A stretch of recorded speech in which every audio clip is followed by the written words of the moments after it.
What does it mean to be a community of faith, a religious community? Why do we get together? And what's supposed to happen when we do? We've noted before that the goal of faith and religion is to develop character, to transform our inner lives by the force of our beliefs. In this sense, religion is not merely a style of architecture or a collection of texts or a statement of belief, though each of these plays a role in the life of faith. Religion is about who we are within ourselves. The essence of faith is not the external form in which truth appears to us, but rather the transformation it effects within us, in our character and our conduct. What is a community of faith? The poet Mark Strand has a wonderful line that I love. And I have adapted it for use to describe a community of faith as a place of constant beginning. A community of faith is first and foremost a place of constant beginning. People enter our houses of worship for many different reasons. In many cases, I don't know why people come to All Souls initially, what burdens or longings they bring with them. I don't know what part of their lives needs to be transformed, what they need to give up or take up, what they need to hold on to more firmly or let go of more completely. I don't know how they have failed themselves or their loved ones during the previous week. I don't know how they've stumbled in their effort to make their mark at work or at school. I don't know what persistent worries keep them awake at night or what thwarted dreams haunt their daylight hours. But I do know one thing. All Souls, like our congregations everywhere, is a place of constant beginning. There in a sacred space, surrounded and supported by a community of faith and all it represents, people can begin again. This experience of religious community has two aspects: the community part and the religious part. The irony of digital innovation is that we have become increasingly connected to our data and increasingly disconnected from each other.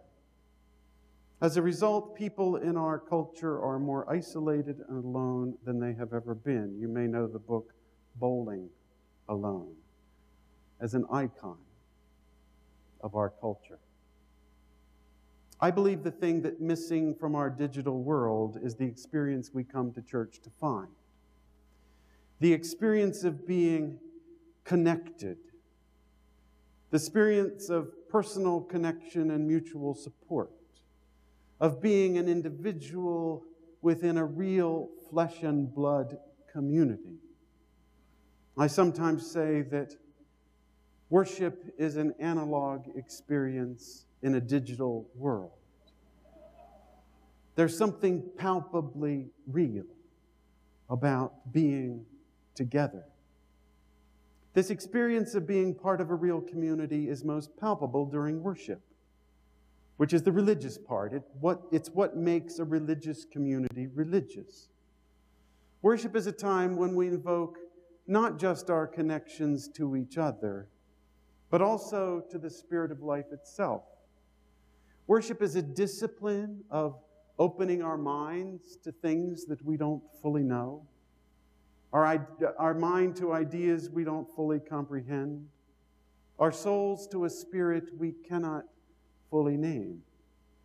It reminds us of the ignorance that infuses everything we know and the mystery that lies beyond our understanding.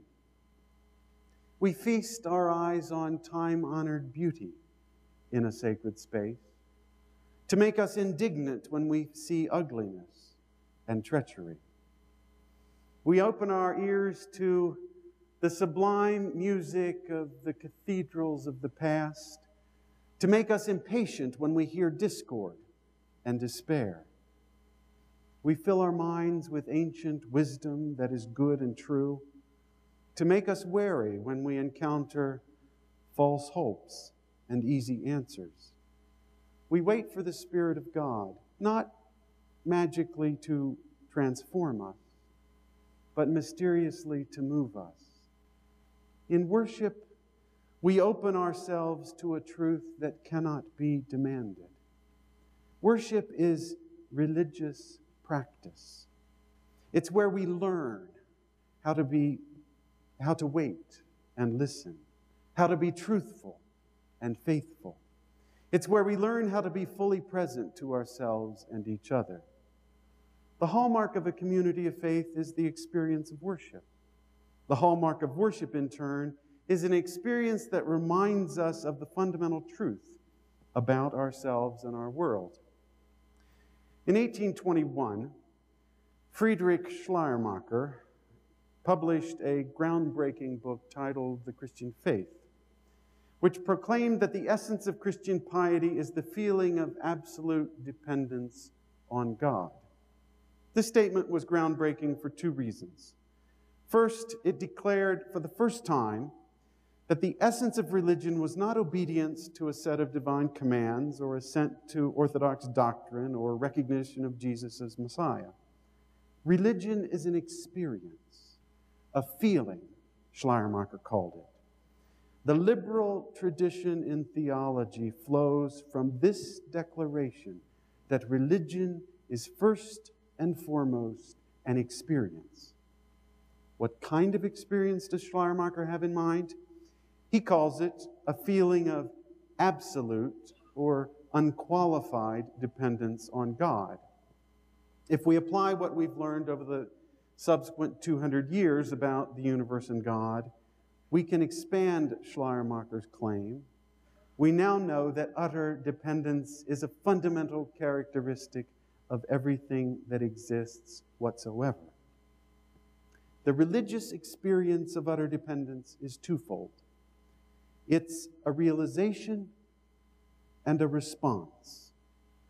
The realization comes when we grasp how insignificant we are when compared to the vastness of the universe.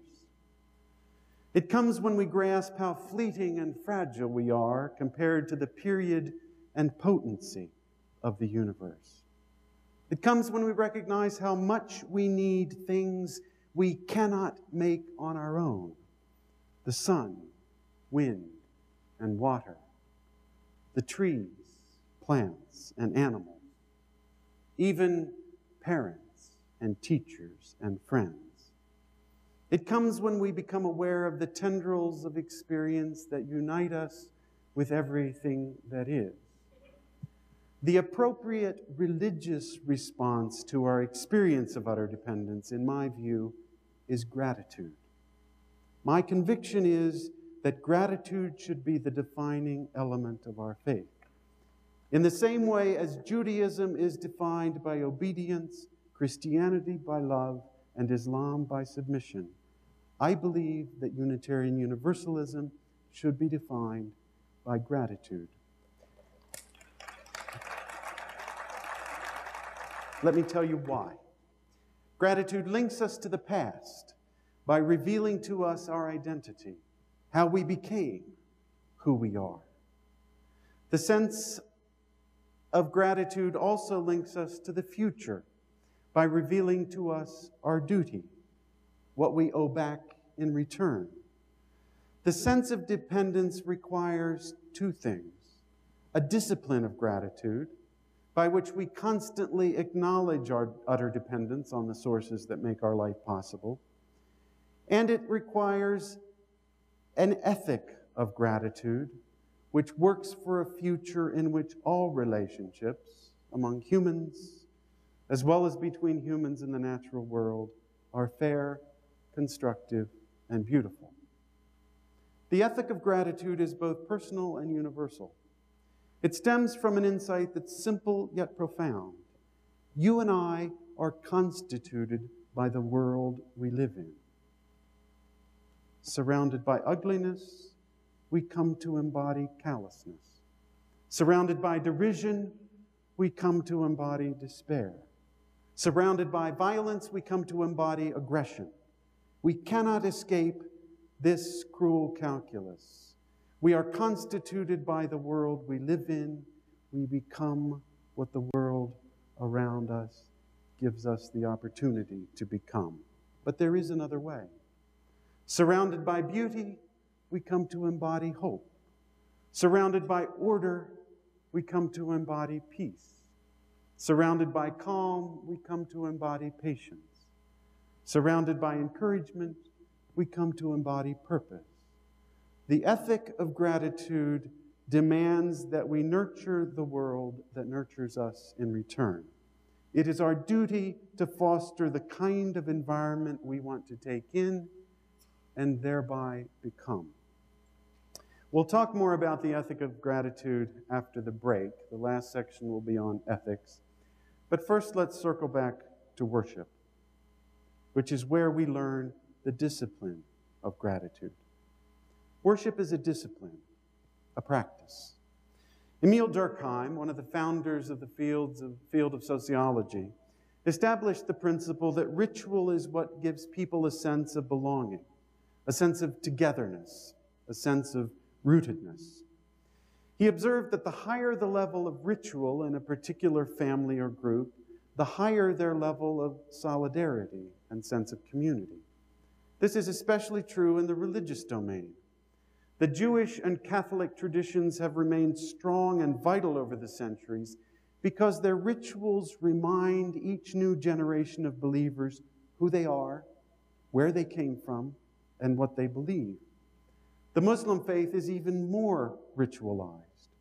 5 times a day, the faithful get down on their knees and renew their commitment. They may do it alone, but what they know is all other faithful Muslims are doing the same thing. The Reverend Tony Campolo puts it this way: rituals keep us from forgetting what must not be forgotten and keep us rooted in a past from which we must not be disconnected. The main reason we go to worship is not for the novelty, not to see whether the minister can finally walk on water or whether God will magically write today's wise sayings on the sanctuary wall. We come mostly for the consistency, the comfort of the liturgy, the solace of the music, the reassuring sight of familiar faces. They remind us to recall our commitments, make known our deeds, and voice our gratitude. In a book titled Sabbath, Finding Rest, Renewal, and Delight in Our Busy Lives, Wayne Muller points out that our days are fashioned of cycles and rhythms. Rituals like the daily office, liturgical rituals as they're called, are meant to be repeated. Why? Muller explains, we're not supposed to do it right the first time and then be done with it. We're not supposed to do it better each time until we get it perfect. The perfection is in the repetition. This is not about progress. It's about circles, cycles, seasons, about the way time moves, about things we must remember. Because with ever faster turnings of the wheel, it can become easier to forget. This cyclical nature of time reminds us that some things in life are not about progress. Rather, they are about repetition and remembering. An hour of worship is an invitation to recall the nature and purpose of our lives as a whole, and to consider how our nature be honored and our purpose be fulfilled. It also testifies to our belief in the value of time. Each hour is a page in a book of hours that we cumulatively call a life.